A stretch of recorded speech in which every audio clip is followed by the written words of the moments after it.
En esta pequeña serie de videos nos vamos a acercar paulatinamente a lo que podría ser una definición de la filosofía, no solo en los países occidentales y en los países occidentales, sino también que nos vamos a acercar a lo que podría ser el desarrollo y la historia del estudio de la filosofía, no solamente en Latinoamérica, sino más específicamente en Colombia.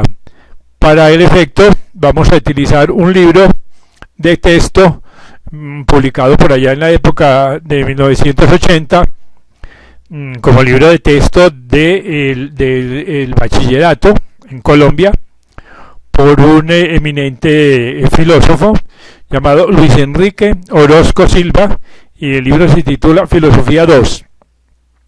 Este libro es altamente recomendable por sus altísimos conocimientos de filosofía y sobre todo por la manera clara con que este filósofo expresa los conceptos y la historia de la filosofía.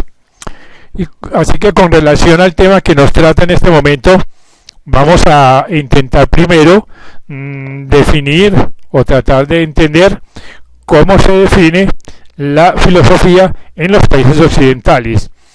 El citado autor dice lo siguiente, abrimos comillas: cuando en una conversación aparecen los conceptos de física, química, medicina o historia, los participantes en general asocian con ellos algo muy concreto. Se llega a surgir, si hay una diferencia de opiniones, se pueden consultar un diccionario o alguno de los manuales corrientes, o bien recurrir a un especialista más o menos destacado en la materia en cuestión. Así que la definición de cada una de estas ciencias se deduce directamente de su posición en la sociedad actual. Y aunque ello podría hacer en el futuro los más grandes progresos, aunque es previsible que, por ejemplo, la física y la química llegarán a funcionar si algún día.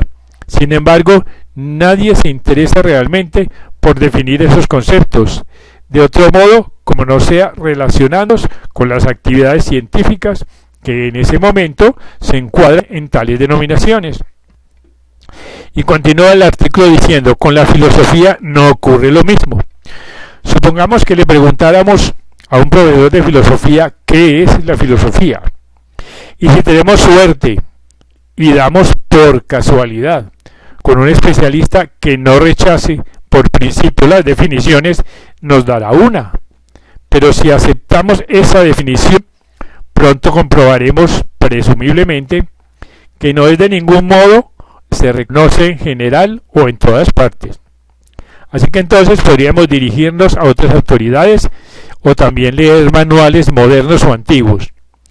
Pero sin embargo, eso solo aumentaría nuestra confusión. Así que muchos pensadores, entre los cuales Platón y Kant son considerados autoridades, quizá de las más interesantes, ven la filosofía como una ciencia exacta, que posee un criterio de verdad propio, un campo de investigación y un objetivo específico. Esta concepción estuvo representada en nuestro tiempo principalmente por el filósofo Edmund Husserl en sus últimos periodos, y otros pensadores como Ernest Mach entienden la filosofía como continuación y síntesis de las ciencias especiales con miras a la formación de un todo unitario, a una síntesis de todo el conocimiento. Y también Bertrand Russell considera que la tarea de la filosofía sería, entre paréntesis, el análisis lógico seguido de una síntesis lógica. Y en esto coincide enteramente con el filósofo T. Hobhouse, según la cual la filosofía tiene como meta una síntesis de las ciencias. Esta concepción se remonta a Augusto Comte y a Herbert Spencer, ya que para estos la filosofía es la totalidad del saber humano. De ahí que posteriormente ella fuera ciencia independiente para unos y disciplina auxiliar para otros. Y continúa el artículo diciendo, si bien la mayoría de los autores de obras filosóficas acentúan el carácter científico de la filosofía, sin embargo, hay también algunos, y no son precisamente los peores, que lo han puesto en duda con particular fuerza. Por ejemplo, para Schiller, cuyos ensayos filosóficos tuvieron quizá mayor influencia que sus dramas, el fin de la filosofía consistía en introducir un orden estético en nuestros pensamientos y acciones. Sus resultados, pues, deberían ser medidos solo según el criterio de belleza. Y otros poetas, como Hölderlin y Novalis, representaron posiciones similares, y aún filósofos puros, como Schiller, por ejemplo, se acercan en muchas de sus afirmaciones a la posición sostenida por aquellos. También Henry Bergson hace hincapié en que la filosofía se hallaría estrechamente relacionada con el arte, y al decir esto, en todo caso, ya no sería una ciencia. Pero eso no es todo, sin embargo. No solo en cuanto al carácter general de la filosofía, las opiniones difieren y se apartan unas de otras, sino que también respecto de su contenido. Encontramos que las opiniones son muy divergentes. Todavía hay, por ejemplo, algunos pensadores para que la filosofía tendría que ver más con los conceptos y leyes supremos del ser, o sea, en última instancia, con el conocimiento de Dios. Y es el caso de las escuelas aristotélicas y neotomistas. Y luego está la concepción relacionada con aquella según la cual la filosofía se ocuparía del llamado a priori. Alexander la describe como el estudio empírico de lo no empírico, o sea, lo a priori, y de aquellos problemas que derivan de la relación de lo empírico con lo a priori, entendiéndose por a priori el espacio, el tiempo y la divinidad. Por fin, otros autores que descienden de los sensualistas ingleses y de la escuela de Fries y Appelt consideran la filosofía como la ciencia de la experiencia interior. Y según los positivistas lógicos, como Carnap, ella se ocupa esencialmente de problemas lingüísticos. Para Windelband y Rickert, cuya escuela tiene muchos adeptos también en los Estados Unidos, se consagran a valores universales, principalmente la verdad, la belleza, el bien y todo lo que es santo. Y por último, tampoco respecto del método.